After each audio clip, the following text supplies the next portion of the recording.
Welcome back to love bites on club FM. ഞാൻ റീനു. എൻ്റെ കൂടെ ഒരു കാമുകനാണ് വന്നിരിക്കുന്നതെന്ന് ഞാൻ പറയട്ടെ. തീർച്ചയായിട്ടും ആളുകൾ ഇപ്പം എൻ്റെ കാമുകനാന്ന് വിചാരിക്കും. എൻ്റെ കാമുകനല്ല കേട്ടോ, വേറൊരു പെൺകുട്ടിയെ ഗാഠമായി പ്രണയിച്ചുകൊണ്ടിരിക്കുന്ന ഒരു കാമുകനാണ്. ഈ കാമുകൻ്റെ പേരെന്താ? എൻ്റെ പേര് ബിബിൻ. എന്ത് ചെയ്യുന്നു? ഞാൻ എഡിറ്ററാണ്, ഫിലിം എഡിറ്ററാണ്. ഇപ്പം 1-2 ഫിലിംസ് ഒക്കെ ചെയ്തിട്ട്. ഏതാണ് ഇപ്പം ചെയ്ത? ഏതാ? ഇപ്പം എൻ്റെ ഫസ്റ്റ് ഫിലിം 101 ചോദ്യങ്ങൾ എന്ന് പറയുന്നത് 2 നാഷണൽ അവാർഡൊക്കെ. ഓ, അതാണ് ഞാൻ ചെയ്ത് തുടങ്ങിയിട്ടുള്ളതൊക്കെ പറഞ്ഞേ. ചെയ്തു തുടങ്ങി ഫസ്റ്റ് ഫിലിമാണ്. ഫസ്റ്റ് ഫിലിം തന്നെ അതായിരുന്നു. മിടുക്കുണ്ട്. എന്നിട്ടാണ് ഇപ്പൊ അതിന്റെ ചെലവ് കൊണ്ടുവന്നിട്ടുണ്ടോ? തീർച്ചയായിട്ടും. എവിടെ കൊണ്ടുവന്നു? ഇത് കഴിഞ്ഞിട്ട് എങ്ങനെ നമ്മൾ ഡീൽ ചെയ്യാൻ നോക്കിയിട്ട് വെളുപ്പിന് 1 മണിക്ക് ഒരു പെൺകുട്ടിയെ കൊണ്ട് പോയിട്ട് വേണം സിറ്റിയിൽ പോലീസ് പിടിച്ചിട്ട് നമ്മളെ രണ്ടുപേരെയും കൂടെ ഒരു സെല്ലിൽ അടച്ചിടാൻ. അത് വേണ്ട. ഈ പ്രണയത്തിന്റെ എഡിറ്റിംഗ് തുടങ്ങിയിട്ട് എത്ര വർഷമായി കാണും? പ്രണയത്തിന്റെ എഡിറ്റിംഗ് തുടങ്ങിയിട്ട് actually almost 8 years. 8 years of relationship. സത്യം. ഓക്കെ. ക്ലബ് FMലെ ലവ് ബൈറ്റ്സിൽ ആ 8 വർഷത്തെ പ്രണയ കഥ നമുക്ക് ചുരുളഴിക്കാം. പക്ഷെ അതിന് മുന്നേ ഫേസ്ബുക്കിലെ ക്ലബ് FM കോൺടെസ്റ്റ് പേജിൽ എൻ്റെ ചോദ്യത്തിന് ഉത്തരം തരണം. ഞാൻ കേട്ടുകൊണ്ടിരിക്കണം love bites with Reenu and Vipin. ഇവിടെ മാത്രം ടൺ കണക്കിന് റൊമാൻസ്. 8 വർഷമായിട്ടൊരു പെൺകുട്ടിയെ പ്രണയിച്ചുകൊണ്ടിരിക്കുന്ന ഒരു കാമുകനാണ് ക്ലബ് FMലെ ലവ് ബൈറ്റ്സിൽ റേഡിയോന്റെ കൂടെ. എന്റെ കൂടെയുണ്ട് വിപിൻ. ഈ വീട്ടിലെ വിപിൻ എന്നാണോ വിളിക്കുന്നത്? ബിബിനാണ്. വിപിൻ എന്നൊക്കെ വിചാരിച്ചു. പക്ഷെ എന്റെ ചെവിക്കെന്തോ കംപ്ലൈന്റ് ഉണ്ടാവണല്ലേ? ചിലപ്പോഴാണ് വാരി. ഈ കുട്ടിയുടെ പേര് പറയുന്നുണ്ടോ പറയാതിരിക്കുവാണോ? ആക്ച്വലി തൽക്കാലം പറയാതിരിക്കുന്നതാണ് നല്ലത്. എല്ലാത്തും കൊണ്ടും നല്ലത്. ഞാൻ ഈ കുട്ടിയുടെ അതിന് മുന്നത്തെ കഥ ചോദിക്കാം. സ്കൂളിൽ വെച്ച് നമ്മളൊരു എങ്ങനെ പെൺകുട്ടികളെ നോക്കുന്ന ഒരു പഞ്ചാരക്കുട്ടനായിരുന്നു. തീർച്ചയായിട്ടും. അങ്ങനെ നോക്കിയില്ലെങ്കിൽ നമുക്ക് എന്തെങ്കിലും അസുഖം ഉണ്ടെന്ന് വിചാരിക്കും. അതെ, നമ്മളങ്ങനെ മാക്സിമം തീർച്ചയായിട്ടും നോക്കുക മാത്രമല്ലായിരുന്നു. ആക്ച്വലി കൊച്ചിയിലുള്ള ഒരു ചെറിയ ടൈപ്പിൽ ഓഫ് ഫ്ലേട്ടിംഗ് ഒക്കെ ചെയ്യാൻ പറ്റുന്നിടത്തോളം ചെയ്തിട്ടുണ്ട്. പറ്റുന്നിടത്തോളം അതിലൊരു കുറവ് വരുത്തിയിട്ടില്ല. അതുകൊണ്ട് നാളെ ഒരു തെറ്റ്, ഇതൊരു കുറ്റബോധം ഉണ്ടാവില്ല. എന്റെ സമയം ഞാൻ നഷ്ടപ്പെടുത്തിയത് തീർച്ചയായിട്ടും അന്നേ മിടുക്കലായിരുന്നു. ആദ്യമായിട്ട് എവിടെ ചെന്നിട്ടാണ് ഒരു പെൺകുട്ടിയുടെ അടുത്ത് പറഞ്ഞത് ഐ ലവ് യു? ആക്ച്വലി പണ്ട് മുതലേ നമുക്കൊരു സ്കില്ലുണ്ടായിരുന്നു. ലൈക്ക് ഐ ലവ് യു എന്ന് പറയുന്നത് കുറച്ച് റിസ്ക് ആണ്. ഫസ്റ്റ് ഓഫ് ഓൾ കൊച്ചിലെ ആകുമ്പോൾ ഭയങ്കര റിസ്ക് ആണ്. അത് പെട്ടെന്നായിരിക്കും റിയാക്ഷൻ. പ്രശ്നം എന്ന് വെച്ചാൽ ക്ലാസ് ടീച്ചർ ആയിരിക്കും ആദ്യം അറിയുന്നത്. അപ്പൊ നമുക്ക് നുള്ളു കിട്ടും. അപ്പൊ അതുകൊണ്ട് ഐ ലവ് യു എന്ന് പറയാൻ പറ്റില്ല. ഇങ്ങനെ നോണ്ടാം, പിന്നെ അങ്ങനെയുള്ള തമാശകളൊക്കെ പറഞ്ഞിങ്ങനെ അതായിരിക്കും കുറച്ചുകൂടെ പോസിബിൾ. അതാണ് നമ്മൾ സ്കൂളിൽ വെച്ച് നടത്തിയിട്ടുള്ളൂ. ബുദ്ധിമാനായിരുന്നു. ചെന്ന് പണി ഉണ്ടാക്കാൻ നോക്കിയിട്ടില്ല. ക്ലബ് FMലെ ലവ് ബൈറ്റ്സിൽ ഇപ്പോൾ നിങ്ങൾക്കൊരു മെസ്സേജ് അയക്കാം.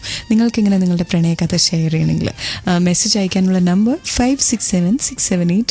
ഫോമാറ്റ് ക്ലബ് C സ്പേസ് നിങ്ങളുടെ പേര്. ആൻഡ് കേട്ടുകൊണ്ടിരിക്കുക love bites with Reenu and Bibin. ഇവിടെ മാത്രം ടൺ കണക്കിന് ഫൺ, ടൺ കണക്കിന് റൊമാൻസ്. സ്കൂളിൽ വെച്ച് ബുദ്ധിപൂർവ്വം ഐ ലവ് യു പറയാതെ നന്നായിട്ട് ഫ്ലേർട്ട് ചെയ്ത ഒരു കുട്ടി എന്നൊന്നും വിളിക്കാൻ പറ്റില്ല, ഒരു വലിയ ചേട്ടനാണ് ക്ലബ് FMലെ ലവ് ബൈറ്റ്സിൽ റീനുണ്ട് കൂടെ. എൻ്റെ കൂടെ ബിബിനുണ്ട്. ബിബിൻ ഇപ്പൊ സ്കൂളിലും എടുക്കാനായിരുന്നു, ചീത്തയൊന്നും കേട്ടില്ല. ഒരു പെങ്കൊച്ചിന്റെ വീട്ടിൽ നിന്ന് മോർണിംഗ് വേണ്ടി വന്നില്ല. അല്ലറ ചില്ലറ സ്കൂളിന് പുറത്തിറങ്ങിയാലും തിരകിടകൾ ആവശ്യത്തിനുണ്ടായിരുന്നു.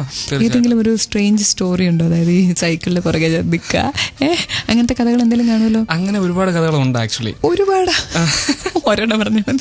തീർച്ചയായിട്ടും. ഈ ഞാൻ സ്കൂൾ ലൈഫിൽ തന്നെ പറയാം. സ്കൂൾ ലൈഫ് കഴിഞ്ഞിട്ട് കോളേജ് ലൈഫ് എനിക്ക് അത്ര ഒരു ഫൺ എനിക്ക് തോന്നിയിട്ടില്ല. സ്കൂളായിരുന്നു മച്ച് ബെറ്റർ.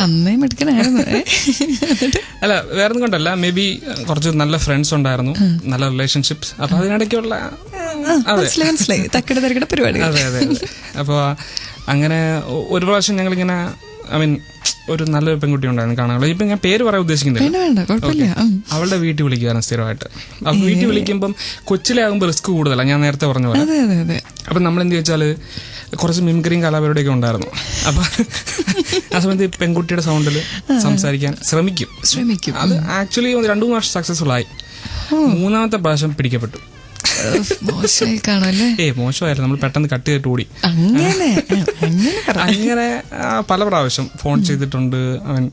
അങ്ങനെ എന്താ പറയുന്നത്, സൈക്കിളല്ല ബൈക്ക്. ഞാൻ ആക്ച്വലി ഇത് പഴയ കാലമല്ല, റീസെന്റ് ആണ്. 18 വയസ്സായി എന്നാണ് ഉദ്ദേശിച്ചത്. അതായത് ഇപ്പൊ എന്റെ ഗേൾഫ്രണ്ട് വരെ എത്തിയോ? കഥ അവിടെ നിർത്തിക്കോളൂ. ക്ലബ് FMലെ ലവ് ബൈറ്റ്സിൽ ഈ പാട്ടുകൾ കഴിഞ്ഞ് തിരിച്ചു വരുമ്പോൾ നമുക്ക് ഈ പ്രണയ കഥ 8 വർഷം മുന്നേ തൊട്ടെങ്കിൽ തുടങ്ങാം. സ്റ്റേ ട്യൂൺഡ്, കാരണം ഇവിടെ മാത്രം ടൺ കണക്കിന് റൊമാൻസ്. ക്ലബ് FM-ലെ ലവ് ബൈറ്റ്സിൽ ഞാൻ ബിബിൻ, 8 years. ഞാനൊരു പെൺകുട്ടിയുടെ പുറകെ നടന്നു എന്ന് പറയാൻ പറ്റില്ല, ആക്ച്വലി പുറകെ നടന്നു. ഇപ്പോൾ ഓൾമോസ്റ്റ് ഞങ്ങളുടെ കല്യാണം ഉണ്ടോണ്ടേ. അപ്പോൾ ആ ഒരു സ്റ്റോറി പറയാൻ ആഗ്രഹിക്കുന്നു. ഇവിടെ റീനു ആൻഡ് ബിബിൻ. നമ്മൾ സ്കൂളിൽ എടുക്കണായിരുന്നു, ചെയ്തൊന്നും കേട്ടില്ല. പെൺകുട്ടികളെയൊക്കെ ശബ്ദം മാറ്റി വിളിച്ച് പറ്റിച്ചു, അതും കഴിഞ്ഞു. എവിടെ വെച്ചിട്ടാണ് നമ്മുടെ റിയൽ ലവ് തുടങ്ങിയത്? സീരിയസ്ലി അത് കുറച്ച് സൗണ്ട് ഒന്ന് ശരിയാക്കണം. മതി മതി മതി, ആശ്വാസത്തിലും ഒക്കെ സംസാരിച്ചാണ്. ഓക്കെ, ഞാൻ നമ്മുടെ കഥാനായികയെ പരിചയപ്പെടുന്നത് +1 വെച്ചിട്ടാണ്. ഓഹോ, സ്കൂളിൽ നിന്ന് ഞാൻ ഹൈസ്കൂൾ വിട്ട് ഹൈസ്കൂളിലേക്ക് എത്തി. അപ്പം കഥാനായിക +1 വെച്ച് മീറ്റ് ചെയ്യുന്നു. അപ്പോൾ ലൈക്ക് നമുക്കൊരു ലവ് അറ്റ് ഫസ്റ്റ് സൈറ്റ് എന്ന് പറയുന്ന സംഭവം ഇല്ലായിരുന്നു. അപ്പൊ അത് ഒത്തിരി പേരും ചുമ്മാ പറയുന്നതാണ്. അല്ല, അങ്ങനെ ഉണ്ടാവാം. ഐ മീൻ നമുക്കില്ലായിരുന്നു. എനിക്ക് അങ്ങനെ ഒരു ഫീലിംഗ് അല്ലായിരുന്നു. പിന്നെ നമ്മൾ പയ്യെ സംസാരിച്ചു, ഫ്രണ്ട്സ് ആയി കഴിയുമ്പോൾ നമുക്ക് എന്താ പറയുന്നത്, ഒരു സെയിം വേവ് ലെങ്ത് എന്നൊക്കെ ഫീൽ ചെയ്യുന്ന പോലെ അങ്ങനെ ഒരു സംഭവം ഫീൽ ചെയ്തു. പിന്നെ ഞങ്ങൾ നല്ല ഫ്രണ്ട്സ് ആയിരുന്നു.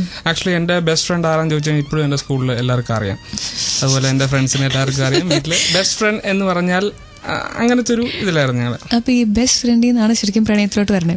ഞാനൊരു കാര്യം ചോദിക്കട്ടെ, ഈ ബെസ്റ്റ് ഫ്രണ്ടിന്റെ അടുത്ത് നിന്ന് പ്രണയം പറയുന്നത് ശരിയാണോ തെറ്റാണോ? അല്ലയോ, ശരിയാണോ തെറ്റാണോ? ചിലർക്ക് ചിലപ്പോൾ അത് തെറ്റായിട്ട് തോന്നാം.